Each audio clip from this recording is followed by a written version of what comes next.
பல்லவன் சோழன் கிட்ட நான் இன்னைக்கு ஒரு நைட்டு இங்கேயே தூங்கிக்கிறேன்னு அந்த ரூம்ல என்னால் தூங்கவே முடியல. ரெண்டு பேரும் அவங்களோட லவ்வர்ஸ் கூட கடலை போட்டுக்கிட்டு இருக்காங்க. எனக்கு ரொம்ப டயர்டா இருக்கு, அதனால நான் இங்கேயே தூங்கிக்கிறேன்னு கெஞ்சுறாங்க. ஆனா சோழனை ஒத்துக்கிற மாதிரி தெரியல. பட் அங்க வந்து நிலாவும் பல்லவன் கிட்ட விஷயத்தை கேட்டுட்டு, டே அதனால என்ன பிரச்சனை, வா வந்து தூங்குன்னு சொல்லிட்டு அவங்கள உள்ள அலோவ் பண்ணிடுறாங்க. இதனால சோழனுக்கு நிலா மேல செம்ம கோவம் வருது. போ நிலா, நான் சொல்றது எதையுமே நீ கேட்கவே மாட்டேங்கிறேன்னு சொல்லிட்டு அவங்க அன்னைக்கு ஃபுல்லா நிலா மேல கோவமாவே இருக்காங்க. அதாவது நைட்டு ஃபுல்லா. அடுத்த நாள் காலையிலேயே சோழன் நிலா கிட்ட பேசாமலே எந்திரிச்சு வெளியே வராங்க. நிலாவும் சோழனை சமாதானப்படுத்துறதுக்காக பின்னாடியே வராங்க. ஆனா அப்ப கரெக்டா அங்க ஏற்கனவே சோழனை கிண்டல் பண்ற மாதிரி அவங்க கிட்ட அவங்களோட டான்ஸை பத்தி பெருமையா பேசிட்டு செல்ஃபி எல்லாம் எடுத்த பொண்ணு உடனடியா அவங்களோட ஃப்ரெண்ட்ஸ் கும்பலோட சோழனை சுத்தி வளைச்சிடுறாங்க.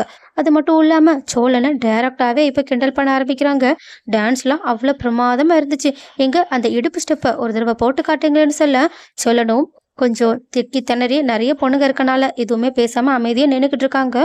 ஆனா இன்னும் இன்னும் மேல மேல அந்த பொண்ணு அவங்களோட ஃப்ரெண்ட்ஸோட சேர்ந்து சோழனை பத்தி பேசி கிண்டல் பண்ணி சிரிக்க ஆரம்பிக்கிறாங்க. ஆனா அப்போ சோழனை சமாதானப்படுத்துறதுக்காக பின்னாடியே வந்து அந்த நிலா இது எல்லாத்தையுமே பார்த்துட்டு கொல்ல வெறியோட நின்றுக்கிட்டு இருக்காங்க. இதை சோழனும் கவனிக்கிறாங்க.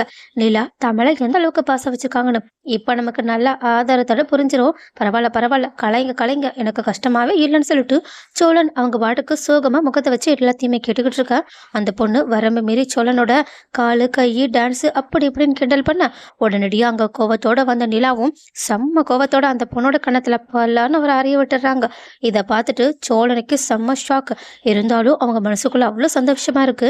நிலாவும் ஏன் புருஷனை கிண்டல் பண்ண நீங்களாம் யாரடி, முதல்ல போ இங்கேருந்து போன்னு சொல்லிட்டு அவங்கள விரட்டி விட்டுட்டு, என்ன சோழன் அந்த பொண்ணு அப்படி பேசிக்கிட்டு இருக்கா, கன்னத்துல ரெண்டு வச்சு வச்சு போன்னு சொல்லாம நீங்க என்ன இப்படி அமைதியா நின்றுக்கிட்டு இருக்கீங்க, இதெல்லாம் எனக்கு சுத்தமா பிடிக்கவே இல்லைன்னு சொல்ல. ஆனா சோழனும் இப்போ வாய் விட்டு சிரிச்சுக்கிட்டே நிலா கிட்ட, நிலா நிலா நான் சும்மாதான் வேணும்னே தான் அமைதியா நின்றுக்கிட்டு இருந்த, நீ பின்னாடி நின்றுக்கிட்டு இருந்ததை பார்த்துக்கிட்டு தான் இருந்த, நீ எனக்காக எந்த அளவுக்கு போறேன்னு நினைக்கிறதுக்காக தான் பார்த்துக்கிட்டு இருந்தேன். ஆனா நீ திட்டு வந்தா நினைச்சா அடிக்கிற லெவலுக்கு போவேன்னு நானே எக்ஸ்பெக்ட் பண்ணல. உனக்கு அப்பனா என் மேல அவ்வளோ லவ்வான்னு அவங்கள லவ்வோட பார்த்துக்கிட்டு இருக்க. ஆனா நிலாவும் போங்க எல்லாத்துக்குள்ளயுமே விளையாட்டுன்னு சொல்லிட்டு அவங்க கிட்ட செல்லமா சண்டை போட்டுக்கிட்டு இருக்காங்க. இது எல்லாத்தையுமே பின்னாடி இருந்து வந்த பல்லவனும் பார்த்து இவங்களும் இப்படிதானு சொல்லிட்டு தலையில அடிச்சுக்கிட்டு இருக்காங்க.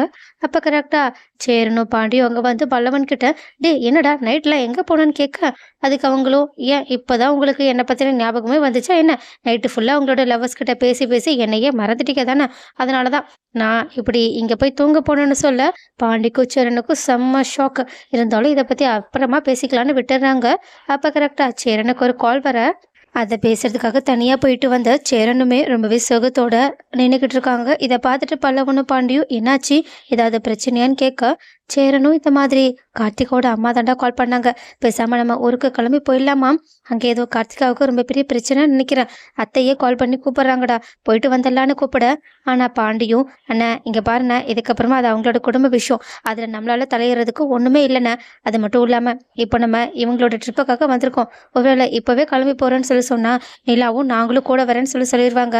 அப்புறம் சோழனோட நிலைமையை பத்தி உங்களுக்கே தெரியும்ல, அவர் ரொம்ப வருத்தப்படுவானே, அப்படியே போகிறதா இருந்தாலும் இன்னும் ஒரு நாள் நம்ம போயிட்டு அதுக்கப்புறமா நம்ம பார்த்துக்கலான்னு, இன்னும் ஒரு நாள் இங்கே இருந்துட்டு அதுக்கப்புறமா நம்ம பார்த்துக்கலான்னு சொல்லிட்டு எப்படியோ சேரனை சமாதானப்படுத்திடுறாங்க.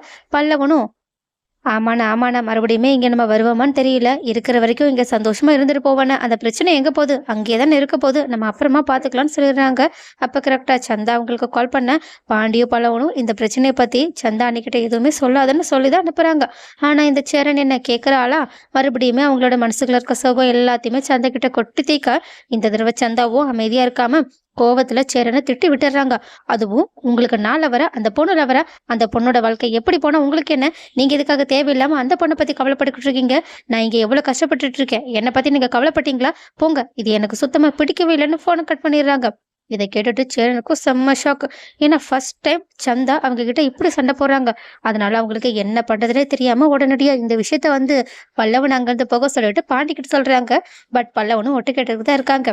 பாண்டி இந்த விஷயத்தை கேட்டதுக்கு அப்புறமா, அண்ணா ஏன்னா அதான் சொல்ல வேண்டாம்னு சொல்லிச்சுல, அப்போ இதுக்கு முன்னாடி எல்லா விஷயத்தையுமே நீ அவங்க கிட்ட சொல்லியிருக்கியான்னு கேட்க, ஆமாண்டா சந்தா கிட்ட என்னால எதையுமே மறைக்க முடியல, ஆனா சந்தா என்ன புரிஞ்சுக்கும்னு நினைச்சேன், ஏன்டா இப்படி பேசுதுன்னு கேட்க, பல்லவனும் அண்ணா பொண்ணுங்கன்னா இப்படிதான் பேசுவாங்கன்னு சொல்ல பாண்டியும் அங்க வந்து ஆமாண்ணா, நீ ரொம்ப பெரிய தப்பு பண்ணிட்டேண்ணே. இப்ப அவங்களோட கோவத்த நீ எப்படிதான் குறைக்க போறேன்னு எங்களுக்கே புரியலண்ணே.